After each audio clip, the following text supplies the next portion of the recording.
ప్రజలు మీ అందరికీ నా హృదయపూర్వక వందనాలు. మీరందరూ బాగున్నారని, ప్రభు అయిన యేసుక్రీస్తు కృపలో ఆయన దీవెనలతో మీ కుటుంబంలో ఆశీర్వదింపబడుతూ ఒక్కొక్క దినము మన ప్రభు మనకిచ్చి మనను ప్రేమిస్తున్న ఆ కృపను బట్టి ఈరోజు మన ప్రభు మనకిచ్చినట్టు వాగ్దానము 1 పేతురు 2:24 ఆయన తనను తానే శరీరమందు మన పాపములను మాను మీద మోసుకొనెను. ఆయన పొందిన గాయముల చేత మీరు స్వస్థత నొందితిరి. దేవుడు పొందిన గాయముల చేత మీరు స్వస్థత పొంది ఉన్నారని, మన పాపములు ఎక్కడ మోచినాడు? మాను మీద తన భుజం మీదేసుకొని మన పాపములను మోచి ఉన్న గొప్ప దేవుడు. ఈరోజు మనకు వాగ్దాన ప్రకారము ప్రభువు మనతో మాట్లాడుచున్న ప్రతి మాటను బట్టి దేవునికి స్తోత్రం. మన తండ్రి చెప్తున్న మాటలు మనకు ఆరోగ్యము కోసము, స్వస్థత ఇచ్చటానికి, రక్షణ ఇచ్చటానికి మన ప్రభువు మనకు చూపించిన కృపను బట్టి ఈరోజు అనేక మంది బిడ్డలు స్వస్థత లేని బిడ్డలుగా ఉంటున్నామంటే తండ్రి యొక్క కృపలో మనము లేనందువలన, దేవుని నామమును మనము జీవించటం లేనందువలన స్వస్థత పొందుకోలేకపోవచ్చున్నాం. దేవుని నామమును గుర్తెరిగి ఆయన నామమును ఆయన జ్ఞాపం చేసుకుంటూ అనుదినము నూతనమైన కృపలో జీవించుట, ఉదయం లేచిన వెంటనే ప్రభునామంలో వారు ఉన్నట్లయితే ఆ మానును మోచుకున్న గొప్ప దేవుని కృప, ఆయన పొందిన శ్రమలు, బాధలు, అదే మనకి ఈరోజు స్వస్థతనిచ్చే కృప మన తండ్రి ఇచ్చున్నాడు. మన పాపములను ఆయన పరిహారం చేసి మనందరినీ స్వస్థత కలుగచేసి రక్షణ చూపించి మనందరము సంతోషంగా, ఆనందంగా, సమాధానము కలిగిన బిడ్డలుగా భూమి మీద ఉండాలని ప్రభు యొక్క ఆలోచనే కదా. అయితే ప్రభు ఈరోజు నన్ను కూడా ప్రేమించి ఈ దినము మన ప్రభు మనతో మాట్లాడుతున్న ప్రతి మాట యందు మన కుటుంబంలో శాంతిని, సమాధానం అనుగ్రహించిన మన గొప్ప దేవుని బట్టి, స్వస్థతను కృపనిచ్చిన మన గొప్ప దేవుని బట్టి నువ్వు ఆయన పైన ఒక నమ్మకం ఉంచుకొని విశ్వాసంతో దేవుని నామానికి మహిమ కలిగినట్టుగా ఉండాలి. అందుకే ప్రభు మరి ఒక మాట అంటున్నాడు, విశ్వాస సహితమైన ప్రార్థన ఆరోగ్యాన్ని స్వస్థపరచును, ప్రభు అతన్ని లేపును. అతడు పాపములు చేసిన వాడైతే పాప క్షమాపణ విషయంలో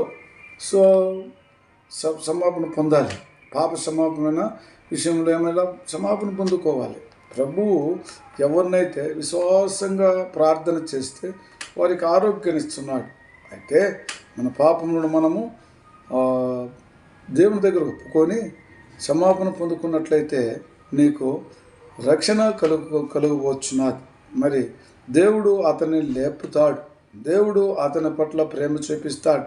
మరి దినము ప్రభు మనకిచ్చిన వాగ్దానములో ఎవరైతే పాపములో మునిగిపోయి ఉన్నారో, పాపం నుంచి విముక్తి కాలేదు, వారు పాప విషయంలో దేవుని నామములో అడిగి రక్షణ పొందుకోవాలి.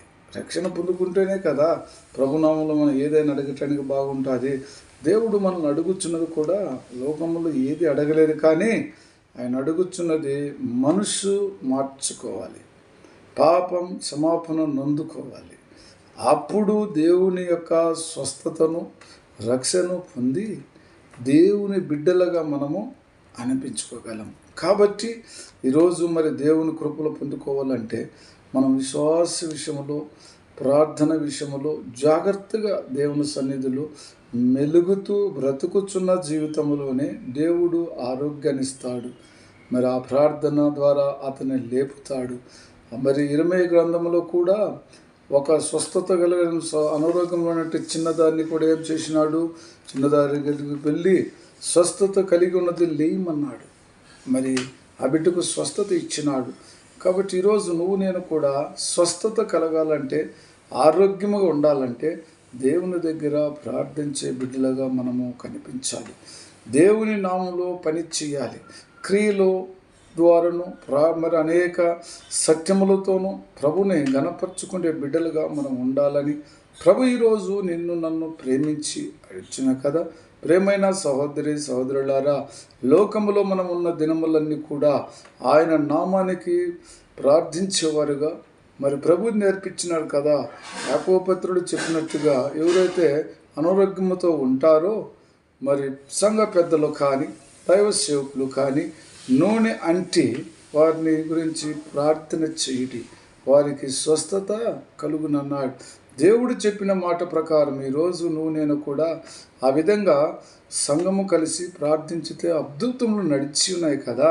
మరి దేవుడు మనల గురించి ఆ శిలువ మానును మోచుకోవటం వలన, ఆయన భుజం మీద మోయటం వలన మన పాప పరిహారము పొందుకున్నాము, ఆరోగ్యము పొందుకున్నాము, రక్షణ కూడా ఆయన అందులో నుంచి చూపించినాడు. మనను బాగుండాలని, మనము సంతోషంగా ఉండాలని, మన కుటుంబములు ఆశీర్వదించబడాలని, నిత్యము మీరు భూమి మీద ఆయన వచ్చేంత వరకు ఆయన నామములో ధ్యానించుకుంటూ సంతోషంగా ఉండాలనే కదా మనం పాపం చేయటం వలన నీతిమంతుడైన ఏ పాపము లేని తండ్రి మన పాపములను తనపైన ఉంచుకొని తన భుజం మీద వేసుకొని ఆ శిలువ మనం మోసిన గొప్ప దేవుణ్ణి ఈరోజు నేను జ్ఞాపం చేసుకుంటున్నామా? మరి జ్ఞాపం చేసుకున్న బిడ్డలకు, ఆ కుటుంబాలకు ఆశీర్వాదకరం, దీవెనకరంగా మన ప్రభు ఉంటాడని నమ్మచ్చు. చిన్న ప్రార్థన చేసుకుందాం. ప్రేమ కృపాధ్యం గల తండ్రి, మీ చిత్తములో, మీ కృపలో మీ బిడ్డలందరినీ ఆశీర్వదించిన ఆయన శిలువ మాన మోసి మా పాపముల పరిహారము చేసి ఆరోగ్యమనిచ్చిన గొప్ప దేవుడా, నీకే వందనాలు. స్వస్థత కృపలు చేసిన గొప్ప దేవుడా, నీకే వందనాలు, స్తుతులు స్తోత్రం చెల్లిస్తూ యేసుక్రీస్తు నామములో ప్రార్థించున్నాను తండ్రి. ఆమేన్. Praise the lord. God bless you.